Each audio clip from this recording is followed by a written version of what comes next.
Okay, here we are in chapter 4 on fractions. Now, section 4.1 is on equivalent fractions. So, a fraction, what is that? Well, it's a number in the form a over b, where a and b are numbers. Now, a is in the numerator, so the top part is the numerator, and b is in the denominator. And so, that's a over our b. Now, equivalent fractions, what does that mean? Well, two fractions are equivalent if they represent the same numerical value. So visually what that means is we can see below that 1/3 is equal to 2/6 is equal to 4/12. So all of those represent the same number, they're just with different formats. So one has a denominator of 3, one of 6, and one of 12. And then the associated numbers on the numerator, how do we get there? Well, how do we get from 3 to 6? We took it times 2, so we take 1 times 2 and we get our 2/6. And then how do we go from 6 to 12? Well, we take that times 2 again, so 2 times 6 is 12. 2 times 4 is, or 2 times 2 is 4, and we get the 4/12. Or we could go straight from here. 3 times 4 is 12. 1 times 4 is 4. Okay, so visually, how does it look? Well, 1/3, we break same length of line into 3 parts, and 1/3 is the part shaded. Now 2/6, well, what we have to do is we have to break and cut each line above in half, basically, and then we have 2 of those now that are shaded. Now, how do we get to the 12? So we have to divide each of those lines up, and when we do that, now we have 12ths, and there's 4 of them shaded, whereas before there were 2, and before that 1. And so we can see visually that all those represent the same numbers once we look at it that way. So now that we kind of do the multiplication of fractions and stuff like I had kind of mentioned earlier, so we're going to start with 1/3.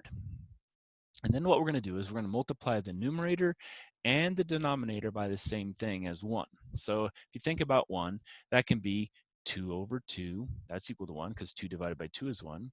Or we could say, well, multiply by 4 over 4 because 4 divided by 4 is 1 as well. And then we just have the simple 1. So if we took 1/3 times the 2 over 2, we got the 2 over 6 because we just multiply across. 1 times 2 is 2. 3 times 2 is 6. And so that's kind of what we did over here when I was talking. We took 1 times 2 and got 2, 3 times 2 and got 6, and that's how we got the middle one. We could also take that 1/3 times 4 and over 4, and that gives us 1 times 4 is 4, and 3 times 4 is 12. So 2 over 2 is 1, 4 over 4 is 1. They're both equal to 1, but we end up with different equivalent fractions from 1/3. We get 1/3, 2/6, and 4/12. Those are all equivalent. They represent the same thing because if you reduce it to lowest terms, we're back to 1/3. Now, that was multiplying by the same thing in the numerator and denominator. We can also divide the numerator and denominator by the same number, and as long as that's equal to 1. So if we think about that, 1/2 divided by 1/2, well, that's equal to 1. And 1/4 divided by 1/4, that's also equal to 1. So what we can do is we can take our final number here, that 4/12, and we can take that times 1/2 over 1/2. And if we think about what that hit does, what we're doing is we're taking this times this. So 4 times 1/2. Well, if we multiply it by and put it in a fraction form, that's really 4 over 2, which is equal to 2. And so that's how we get this 2. And then we took 12 over 1 times 1 over 2. Now, if we multiply, that's 12 over 2, and 12 divided by 2 is 6. And so that's how we got this, okay?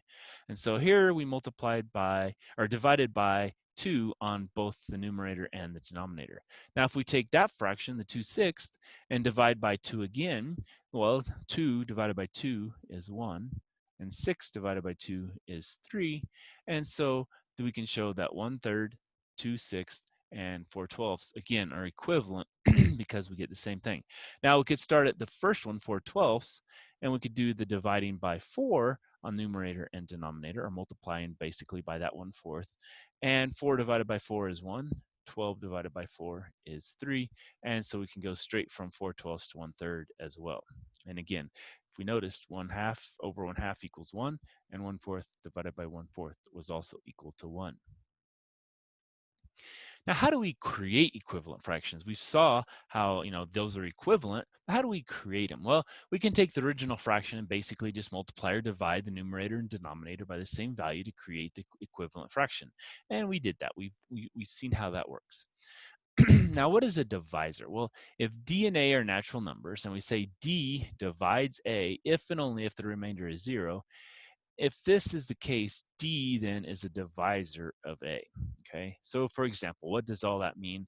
All the letters and things as far as numbers go.